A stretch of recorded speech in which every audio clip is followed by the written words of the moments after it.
change you want to see in the world. By Elton Gar.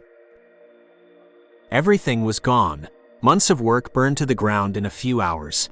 Amelia felt sick as she dug through the soil, trying to feel for her crops through the thick plastic gloves. The soil was still warm as she pulled out 3 carrots and a half a dozen potatoes. All small and pathetic looking, but there should be enough for at least some tests she had planned to run. That calmed her, as she reminded herself everything she grew would be plowed back into the ground. They had more than enough supplies from Earth, and anything they needed would be sent. This was about altering the soil of the planet to turn this world into a paradise. Once she had the remains of her garden safely put away, she adjusted her mask and checked her filter, then examined the small enclosed patch of dirt.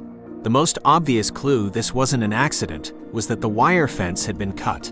But even if it hadn't, there wasn't anything nearby that would cause a fire, and not enough plants for it to burn if something had. That left the only real question of who burnt them. There was no reason for any of the scientists with her to do it. They were all working to terraform this world, and all this would do was slow down the progress and how soon they got paid. That left the Beta colony, and she didn't know enough about them to assume anything. The 10 scientists who made up the colony assembled in less than 2 hours, and it started how Amelia expected. Before the meeting had even officially started, William said, "How do we know you're not just covering for a mistake?" You think I accidentally set dirt on fire? The whole point of that farm was to test how the plants would grow without technology. I didn't have any grow lights, so how would I accidentally start a fire?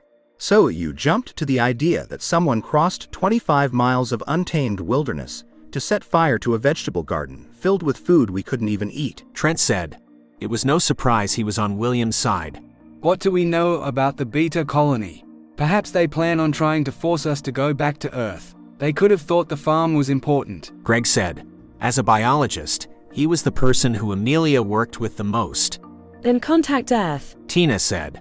That was her answer for everything, and Amelia wondered why she had left Earth if she wanted everything to be decided by their bureaucracies. You do that. I'm going to Beta colony and ask. Amelia said. You're free to do as you want. But if you go, you're going to be on your own, Greg said. There are 10 of us, and we're 11 light years from Earth.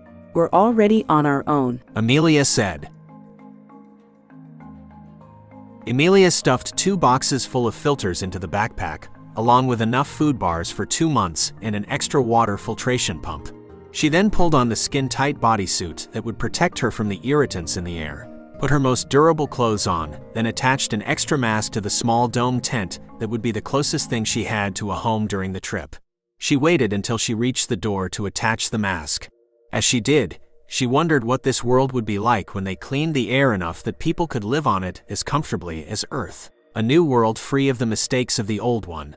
This world was closer than most to the paradise that Amelia had grown up dreaming of. Even the mask and filter weren't technically needed. But if she didn't wear them in 30 years, she was going to be back on Earth getting treated for lung cancer and wishing she had been more careful. The area around the small camp was both the most familiar and least interesting land on Verin 3. The camp had been built near the top of a gently sloping hill. It was solid and dry, at least compared to the rest of Verin 3. What that meant was that there wasn't likely to be a geyser shooting boiling hot water into the air or mud pits, and it had a scattering of vegetation, though less than most places. She reached the edge of that reasonably calm section of land in about 5 minutes of walking. During that walk, she saw 2 geysers. The first was small, the other shot water 100 feet into the air. Those were why she had come to Verin 3. She had told no one about her fascination with the geysers that had continued since childhood. They didn't need their botanist to be an amateur geologist. As beautiful as the geysers were, it wasn't their beauty that had drawn Earth's attention. It wasn't entirely uncommon for there to be geysers on planets. It was the massive number of them that made this place unusual, enough to turn Verin 3 into a major exporter of energy, and to fill the air with enough toxic materials to make it impossible for humans to live here without their domes and masks. They were also the reason that a 25-mile trip would take several days. The bigger geysers were easy to avoid. The eruptions formed cones at the base. But there were plenty of smaller geysers, as well as pools of near-boiling water. Even in the suit she wore, she'd be dead in minutes if she fell into one of those. and that would feel far too long.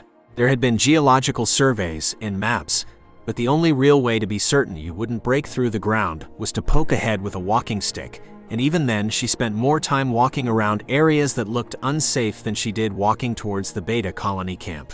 She also had to be aware of the native animals.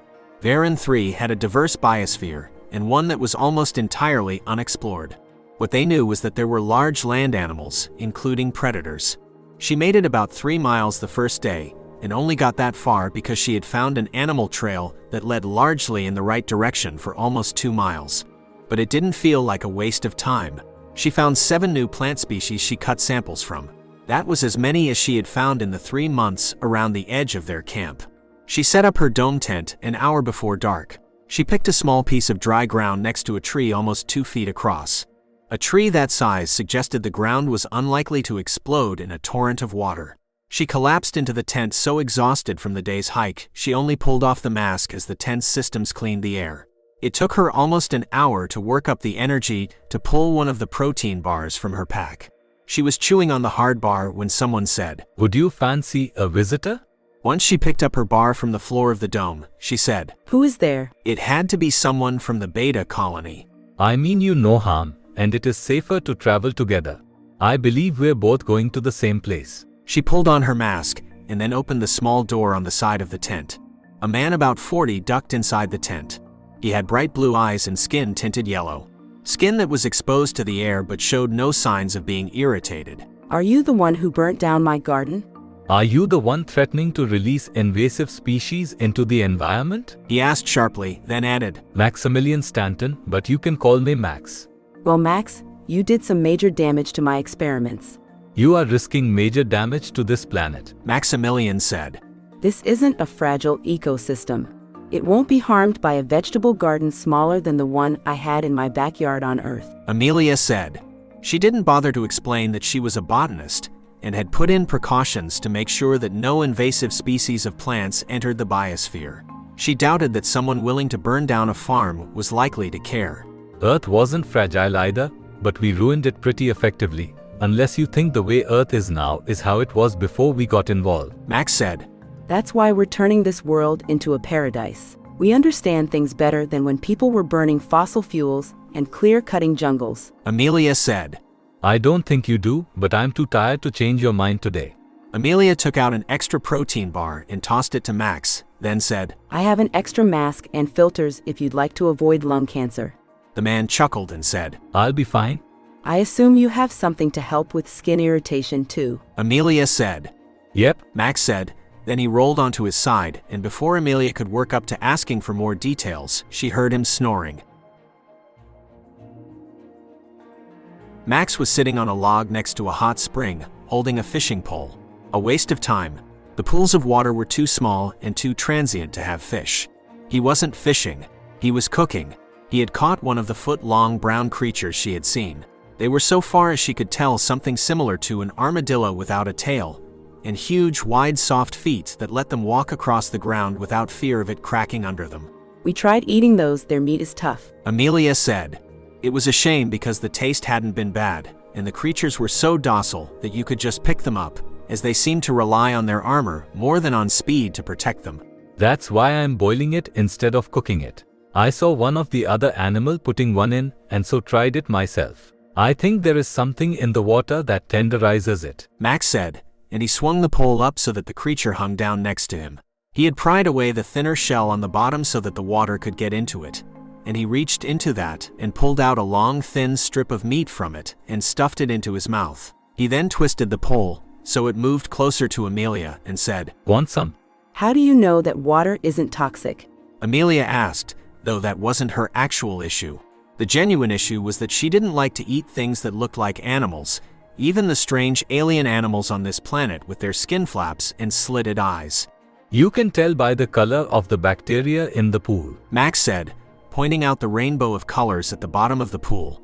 Those were rings of bacteria. The rings were because different parts of the pool were at different temperatures, and with how sensitive they were to any change in their environment, they gave clues about what was in the water as well. Travel went much faster with Max's help. He knew paths that were safe, letting them walk at almost normal speed. Those paths also led in a northeast direction while the camp was almost directly east, so while they made it over 10 miles, they were perhaps 5 miles closer to the beta camp when they stopped for the night. Max stopped at the edge of a large mud pot. The bubbling mud wasn't as beautiful as the mud pots in Yellowstone Park, but the bubbling brown mud still had its own sort of beauty. While she set up the camp, Max removed a small bottle with a wide top from his pack and filled it with mud. What's with the mud? Amelia asked. Max talked little, but he always seemed happy to talk about the land and the animals, explaining what animals were safe to approach and which plants were useful. It helps your skin build up a protection to the irritants in the skin. I considered wearing a skin suit all the time, but they chafe, he said, and he rubbed the mud into his skin. That can't possibly work, Amelia said, though she had certainly faced some issue with the chafing. But they had tried dozens of different lotions and sprays, and none of them had really done much more than make it take longer before their skin broke out into a painful red rash. It's not perfect, but it's better than anything else we've tried, and as long as you spend some time in a filtered environment, the worst you'll have is some itching, so it will do until the gene changes take full effect. The what? Amelia asked. I've been genetically altered to survive on this planet better. My skin is producing a compound that counteracts the irritants in the air. It will become more effective as it becomes more integrated into my body. Amelia didn't know what to say. It helped explain the strange yellow tint to the skin, but she couldn't imagine anyone would permanently alter themselves like that. Most of the congenital and genetic diseases had been eradicated, as were most major physical defects. But there was a huge difference between fixing a heart murmur and making your skin something inhuman. Then, as she thought about it, she said, That's why you aren't worried about your lungs. I wouldn't say I'm not worried at all. Our geneticists have assured me it's no more likely for me to get lung cancer from breathing this air than it would be for someone to get it on Earth from living in a city. But I'm not a geneticist and I've seen the studies. You never explained what your job is. Amelia said. I don't have one. I suppose hunter-gatherer is probably as close as it gets, he said. So, you're not producing anything of value? I have the same plant clippings you do. If someone can find some way to produce a new drug based on one of them, I have no problem with that. But why would you change yourself? Amelia asked, sitting on a large rock. That's something you have to learn for yourself. If I explain it, you'll just resist, Max said, and he continued rubbing mud into his skin. As he did, Amelia took off her gloves and then put her own hands into the mud. She wasn't willing to test it on her entire body, but she could always put the gloves back on if the skin on her hands started getting irritated. They continued along a similar trajectory for the next day, passing hundreds of hot springs and geysers, the largest of them surrounded by their own micro-ecosystems with plants that were watered and kept warm by the regular eruptions of water. Amelia gathered clippings and bits of moss from another dozen plants.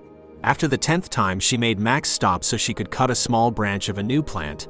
She expected him to complain about the pace, but he seemed entirely content. And why not? If he really was just here to survive, then he had no place to go and nothing vital to do. They put the tent up next to a wide curving thicket that would discourage any animals from approaching, and slept well. But by morning, Amelia was sick enough of protein bars that she accepted some meat that Max had captured in traps the night before. It wasn't great, but it was much better than when she had tried it before, after cooking it in the microwave oven in the colonist's dome, and with some spices, it might be good. Now confident that the paths they were taking were safe, Amelia paid more attention to the world.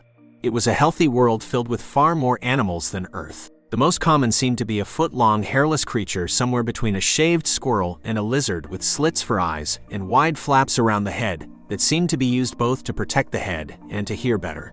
They were cautious but clearly curious about the humans. There was also a creature about 4 times their size that had something similar enough to feathers that Amelia thought of it as a flightless bird. It ran on 2 feet and the feathers were thick and used to move through the water quickly. They were carnivores, but of no danger to something the size of humans, as they seemed to scoop up their prey in long beaks and hold them in a pouch. They then carried them to the hot pools of water and dropped them in. The largest animals she saw were all herbivores. They had yellow, oily-looking skin that seemed likely to be the source of the alterations used for Max's skin. That wouldn't be easy. The life on this planet had something similar to DNA, but it wouldn't be compatible. Still, if they had figured out what the alteration did, It wouldn't be impossible to get DNA to do the same. They also seemed immune to the near boiling water. About halfway through the day, she said, Have you seen any birds? The only flying species are insects and something similar to a flying squirrel, but longer and thinner. It just glides, not flies. Max said. How long have you been here? Amelia asked. She felt outclassed by his knowledge of this world. She might know as much about the plant life, but he seemed to know about every animal. 3.5 months. Max said. I've been here a year. How is it you know this place so much better than me? Amelia asked. You spend your days inside a dome and behind a fence eating food shipped here from Earth and trying to figure out how to ruin this place. You'll understand better when you get to our colony. Max said. That would happen faster if you were taking me in the right direction. If I were a less trusting type, I might think you were trying to keep me from seeing it. Amelia said. Not stopping you, just preparing you? I think you might understand, but first you need to see this world for what it is and not what you want it to be. Fairly confident that was as close to an answer as she was likely to get, she continued to walk, but as she did, she wondered what it would be like to be here without the mask and the fence. She allowed herself to imagine it as they walked. But the world she imagined wasn't the one Max did. One where they had altered themselves so much just to survive that they were barely human anymore. It was a place with clean air and water. The paradise Earth should have been. It was harder than what Max wanted, but just because something was hard didn't mean it wasn't worth doing. She was still thinking about that when they broke through a grove of trees. The scene that opened in front of her was more magnificent than anything she had seen before. At its center was a massive waterfall. It fell into a small lake, and the mists from the waterfall formed a rainbow. Above the waterfall, a huge geyser shot water into the air that fell around it and then gathered into the channel that led to the waterfall. A small group of the large herbivores were drinking from the water, and a group of smaller creatures with long, graceful horns were on the other side of the pool. One of them looked at her for a moment and then went back to its drinking. It's beautiful, but it can't be the fastest way back to your colony, Amelia said. Not the fastest way to the colony, but I hope it's the fastest way to get you where you need to get. Max said. She didn't respond to that. She just found a small area at the edge of the clearing and set up her tent. But she couldn't bring herself to go inside and seal herself away. As she waited, Max stripped down to a pair of shorts and dove into the small lake. Amelia looked more carefully at the lake. Most of the mist in the air came from the waterfall, but some came off the water. The geysers and hot springs fed the river that formed this, and likely there were at least 1 or 2 fissures below the water. Not enough to heat this amount of water too near boiling, like most of the other pools of water, but enough to turn it into a hot spring. As she watched, she imagined this would someday be the heart of a city. She could see tall buildings in stone and steel, built around the pool to help clean it. At first it seemed a wonder in her mind, but the longer she looked, the more she saw it was already a wonder. It didn't need humans for that. One that Max could join while Amelia in her skin suit and mask would never truly touch. She fell asleep and woke up in a near blackness broken only to a small fire with half a dozen fish hanging over it being cooked. She didn't remember eating any of her protein bars, so she knew she had to be hungry, so took a fish when Max offered it. She then leaned back and looked up at the sky. It was full of stars, more than she had ever seen on Earth. The sound of the waterfall and the animals surrounded her, and she imagined what Earth had been like before the first human cities, when the only intelligent species were roaming tribes of hunter-gatherers who had yet to tame wheat or dogs, before people had dammed the rivers and farmed the forests, before there were fences and walls, when people lived as part of nature rather than in homes, cut off from it. After another breakfast of fish, this time wrapped in leaves from a tree that had a sweet, minty flavor, they began walking again. This time, Max seemed more intent than before to get someplace, and the path led towards where the beta colony was. As they went, they passed dozens more geysers, 4 more unique species of animals, and dozens of plants she gathered clippings from. But mostly, she just saw the world in a new light. She had always thought of this place as being like Earth a long time ago, but with a lot more geysers. But the more time she spent walking, the more clear it became how untrue that was. The animals had evolved differently. There were only a few large bodies of water on Verin 3, so life hadn't evolved in massive oceans like on Earth. The geysers had created them. The heat, the mixture of chemicals, and the constant change had created life far different from what was on Earth. Even the things she disliked about this place, The skin irritants and the toxins in the air that would likely give her cancer someday had helped to make the species on this world what they were. That, she suspected, was Max's point. But while they had evolved measures to survive the irritants thrown into the air by the geysers, they had gained little from those adaptations, so the removal wouldn't change them much. It was late when they reached the beta colony, and they were practically on top of it before Amelia realized. That was because she had been looking for the lights that surrounded her own colony or a fence. All that was here were a few cabins built from the wood of this world and a few large canvas tents. The only light came from the windows of those cabins. Max approached one of those cabins and let himself in. It was one of the smallest, barely bigger than her tent. He had a small lantern that he powered by turning a crank, and then sat down on the bed, leaving the chair for Amelia. She sat down and said, You don't have any sealed building. There is no need. But I am tired. Set up your tent if you wish or sleep here. No one will bother you. She considered setting up the tent, but it was dark, and even with Max's word, she wasn't sure she enjoyed sleeping in the center of Beta Colony when they didn't even know she was here, so she inflated a pillow and went to sleep. The sound of children playing woke her in the morning, and she came out to find the town alive with people. There were at least 30, and 10 of them were children who ran between buildings playing. There was a circle of stones in the center of the clearing where a fire had been started, and a pot hung over it. No one, including the children, wore masks, and they all had the same yellow tint to their skin. Max waved, and she walked over to him. They were having a stew for breakfast, which tasted excellent after days of meat cooked in pools of boiling water and protein bars, and as she ate, she watched everyone here. We all assumed you were scientists the same as us. Amelia said. Yes, most people assume others to be both exactly like them, while also assuming themselves different in fundamental ways from everyone else, even if those two beliefs are entirely contradictory. Max said. I'm not sure I learned what you wanted yet. I still plan to report your attack on my farm and insist it not happen again. Amelia said. Max grinned and said, I did not burn your crops.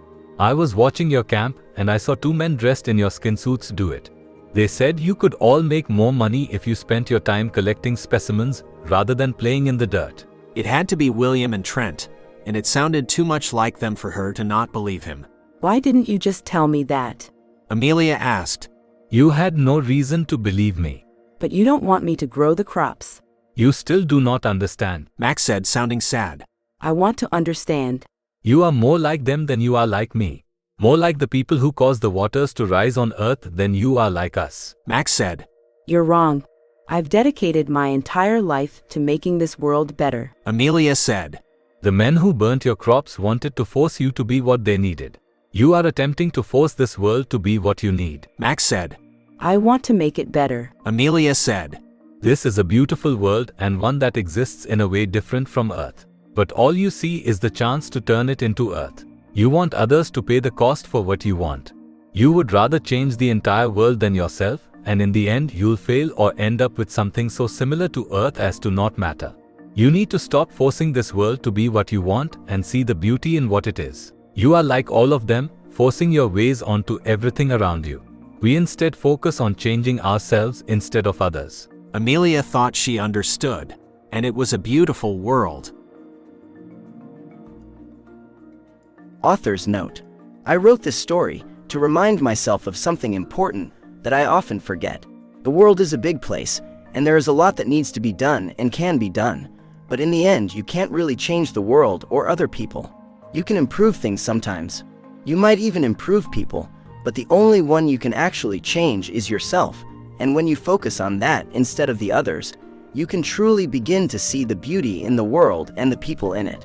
But then I'm repeating myself, and hopefully the story said that better than my author's note, and with more interesting descriptions of strange landscapes. If you enjoyed this and are interested in reading more of my work, you can join my newsletter and get the first book in the Spaceship Vision series free, and a new story every week in the newsletter.